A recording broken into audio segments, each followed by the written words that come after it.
Selamat siang, saya akan menyampaikan berita teraktual yang terjadi di seputar Sumatera Selatan. Bersama saya Shirley Valentina di Info hari ini. 3 orang asal Provinsi Jawa Timur diringkus jajaran Satreskrim Polres Musirawas. Ketiganya diduga mengedarkan pupuk NPK mutiara palsu. Ketiga tersangka dimaksud adalah Sumari, warga RT 008 RW 02 Dusun Ngeblek, Desa Mojosari, Kecamatan Kepuh Baru, Bojonegoro.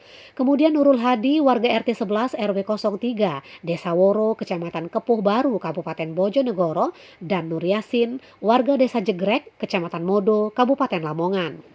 Ketiga orang ini diringkus di 2 lokasi berbeda. Tersangka Nurul Hadi dan Nur Yasin diringkus di Desa Sukamana, Kecamatan STL Ulu Trawas pada Kamis 2 September 2021. Sedangkan Sumari berhasil diringkus di ruko yang dijadikan gudang pupuk palsu di Kelurahan Kupang, Kecamatan Lubuk Linggau Selatan 1, Kota Lubuk Linggau pada hari yang sama. Bersama para tersangka berhasil diamankan barang bukti berupa pupuk palsu sebanyak 3,5 ton atau 700 karung dengan masing-masing berukuran 50 kg, serta uang tunai Rp950.000.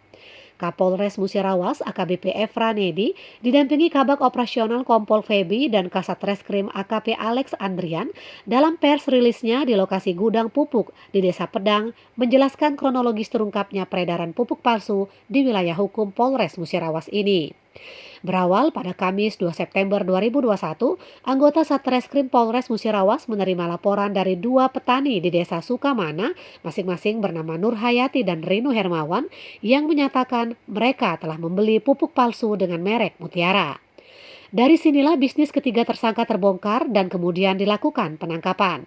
Berdasarkan keterangan ketiga tersangka, pupuk NPK yang diduga palsu itu dibeli seharga Rp60.000 dari Jawa Timur dengan ongkos kirim tiba di Lubuk Linggau sebesar Rp40.000 per karung. Tersangka Sumari menjual ke tersangka Nurul Hadi dan Nur Yasin dengan harga Rp200.000 per karung. Kemudian Nurul Hadi dan Nur Yasin menjual langsung ke petani dengan harga Rp350.000 per karung. Demikian info yang dapat saya sampaikan.